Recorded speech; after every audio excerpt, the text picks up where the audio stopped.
When I originally started doing these challenge videos, I was a little afraid that I'd eventually start running out of ideas and I would be forced to stop doing them. It's been a couple months since I posted my first challenge video, and put simply, that doesn't worry me anymore.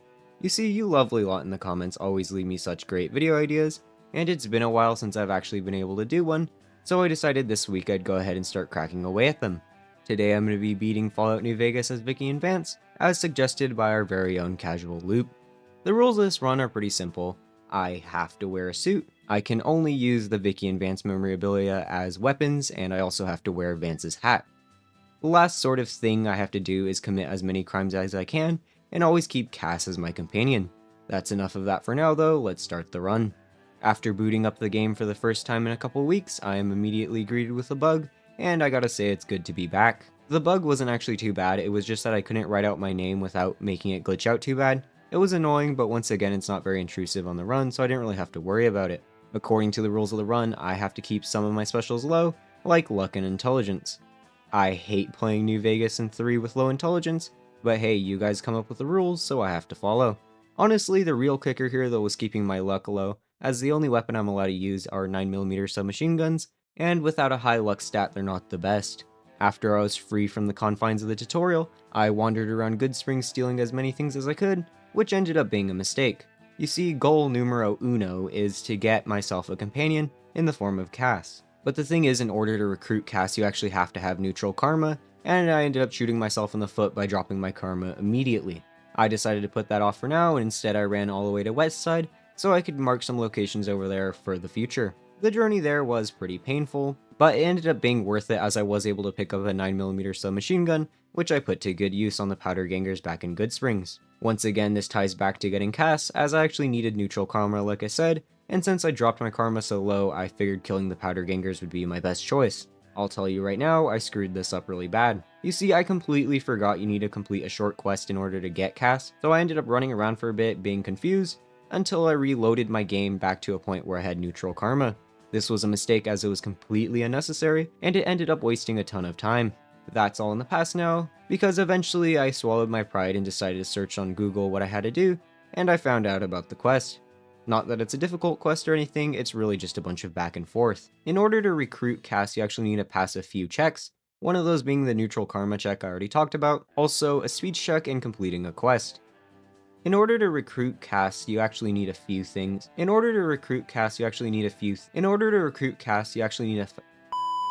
The quest was just doing a few odd jobs for the Crimson Caravan, but honestly it was just a load of talking between different NPCs. Once I was done with that, I was sent to convince Cass to sell her caravan, which is where the speech check came into place, but luckily I'd gotten a few bits of XP from clearing out Goodsprings and Prim, as well as a magazine and clothes from the Crimson Caravan. This allowed me to push my speech up high enough where I could actually convince Cass, and now she was finally on the team.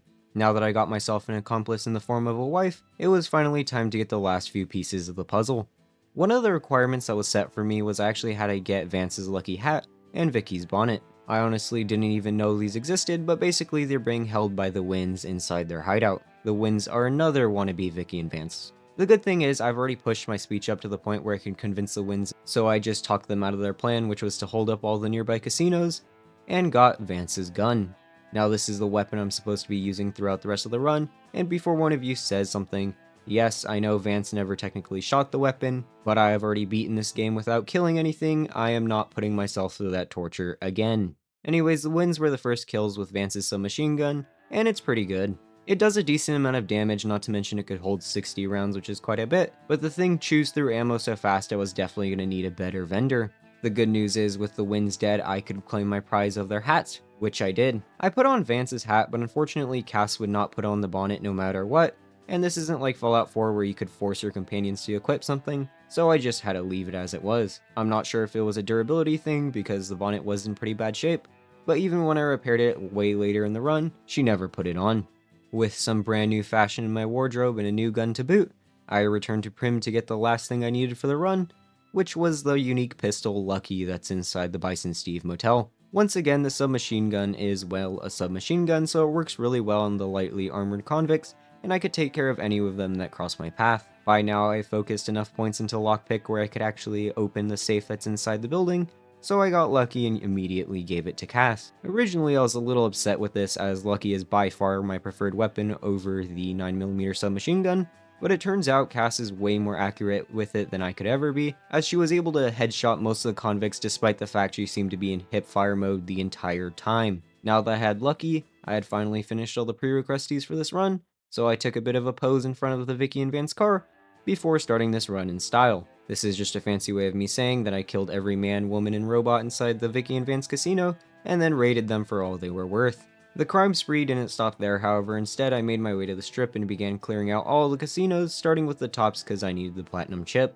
Once again, lightly armored opponents aren't really trouble, so I was able to make my way through each casino pretty easily. The last one I ended up attacking was Gomorrah because it's easily the hardest one, but honestly it wasn't as bad as I thought, as I was able to survive a reasonable amount of hits from the Emertas, and it's not like I couldn't dish out the damage. After I was done putting the last of the Emertas 6 feet under, I decided I needed a better source of 9mm rounds. As of right now, I was currently relying on the gun runners, but they weren't as great of a source as I thought, as they were only getting about 300 rounds per refresh, and unfortunately I was burning through about 300 rounds per person.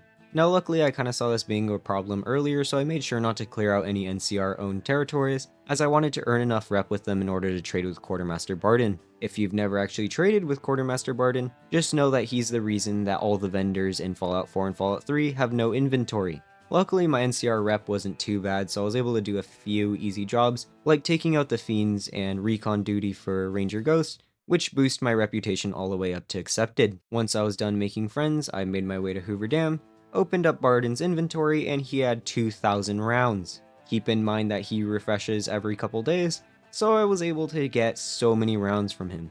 With my confidence at an all-time high and enough 9mm rounds to fuel a John Wick movie, I was finally ready to take on the biggest hurdle of this run, Hidden Valley. Now I was scared of the Brotherhood pretty much this entire time, mainly because the Paladins have such a high damage resist that I'm pretty sure I just wouldn't be able to damage them. That was only partly true, as I actually was able to kill quite a few of them, but the only way I could get any real damage in was if I did a stealth attack. Now let's face it, I'm not going to be able to take out any of the Paladins on the first floor, and although I could probably take the easy route of just helping them, I didn't actually want to help the Brotherhood because it didn't feel fitting for the run. Instead, I was determined to knock my head against the wall until they were all dead, which wasn't as hard as I thought. Okay, so there was no way in hell that I was actually going to be able to kill all the Brotherhood on the first floor, so I managed to sneak past them with a stealth boy, which let me get down to the second floor. Now, although there are Paladins on the second floor, they're a lot more manageable seeing as they're pretty spread out, and they don't have too much backup. The two Paladins bodyguarding Elder McNamara were actually pretty easy, as I was actually able to get a stealth critical on both of them, which took them out very quickly. Elder McNamara is about as armored as a scribe, so he went down easily as well, and then I was able to take out Hardin before he actually put on his helmet. The rest of the scribes and knights were child's play, so Hidden Valley didn't give me as much trouble as I thought. With the Brotherhood done and dusted, get it, like they're buried under dust, I was finally ready to move on to the Boomers.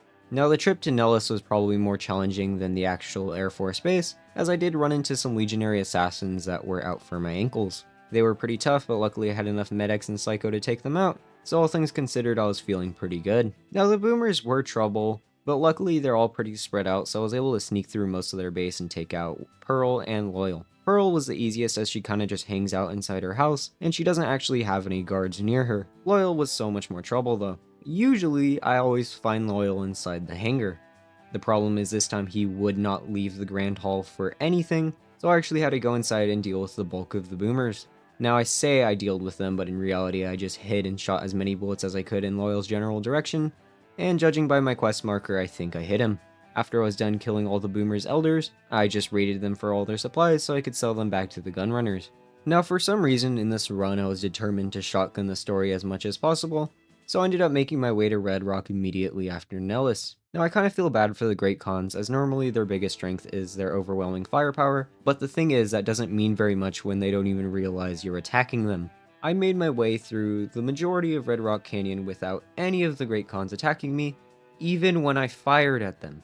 The only person that managed to actually kill me in the canyon was Regis, and that's because this time he was packing some heat.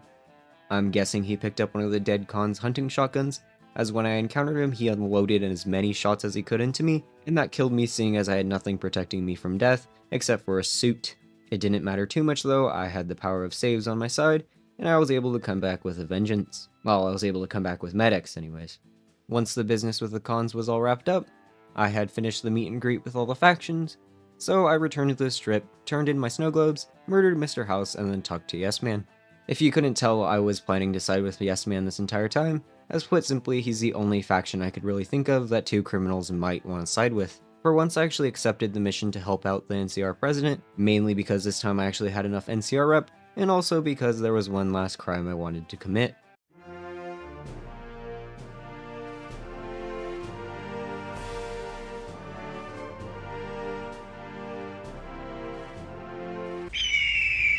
With the NCR on my tail and a new suit on my back, I was finally ready for Hoover Dam. Unfortunately, I ended up paying dearly for my intrusive thought of killing the president, as the NCR was now my enemy, and they made getting through Hoover Dam so much more difficult. The main issue was the rangers with the marksman carbine could burn through my armor, which meant that they were doing full damage to me. Now this doesn't seem too bad as the marksman carbines don't actually do too much damage, but the thing is, since they are pretty fast firing, I couldn't actually heal through most of their damage, so I ended up dying a few more times than I care to admit. Luckily, most of my troubles were at the top of the dam, so once I got inside, things weren't too bad. The biggest loss that ended up happening in the dam was at some point I'm pretty sure a legionary managed to knock Lucky out of Cass's hands, as I couldn't find it anywhere.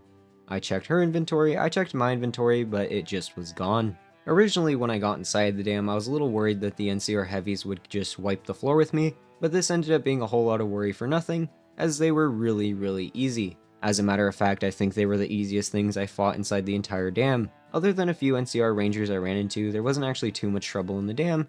That is until I reached the Legates camp. The Praetorians are always pretty tanky, but since I'm using a 9mm submachine gun, something that should have been traded out a long time ago, they were absolute beasts. In the end, I found the best strategy was just to hang back and try to take them out from a distance, as if they got close to me, they'd pretty much just one-shot me. After a little while, I was finally able to take out all the Praetorians, and it was time for the Legates fight. Now this was a nightmare. Even with special 9mm rounds, I wasn't actually able to pierce his armor, which meant that I was doing barely any damage. Occasionally a lucky crit would pop off, but it wasn't happening frequently enough where I could actually kill him in a reasonable time frame. I didn't want to cheese the fight by climbing onto some barrels, so instead I decided to drop the difficulty. I don't like doing this, I try to avoid it in every run I do, but the thing is the Legate fight was just not happening, probably because I ran out of supplies at some point during the dam. Luckily, once the difficulty was dropped, I was actually able to take him out pretty easily, and his backup wasn't too bad either. Once I was finished with the Legate and his folk, I actually bumped the difficulty back up before I fought General Oliver. Something else I did before I fought General Oliver was chug an assortment of crams, soda, and illegal drugs to hopefully make me invincible so I could survive the fight with General Oliver. Sadly, it didn't really work out, as it all wore off during the cutscene that plays when he shows up. Once I was giving the power of motion again, I was able to sidestep his bullets, and after that, Yes Man mopped the floor with him. Once he was done having fun with the General, I spoke to Yes Man, finishing the game, and proving, yeah, you can beat Fallout New Vegas as Vikki and Vance. I know I went through this run kinda fast, but I actually did really enjoy it, and I do love your guys' recommendations, and if you do want to see one of yours inside a future video, just know that I'm picking from the most liked of all the recommendations. I do read all of them, however, so if yours didn't get too much likes, it's fine because I still might do it at some point. Regardless, that's all I have for today's video. If you did enjoy, please consider subscribing, otherwise I'll catch you in the next one.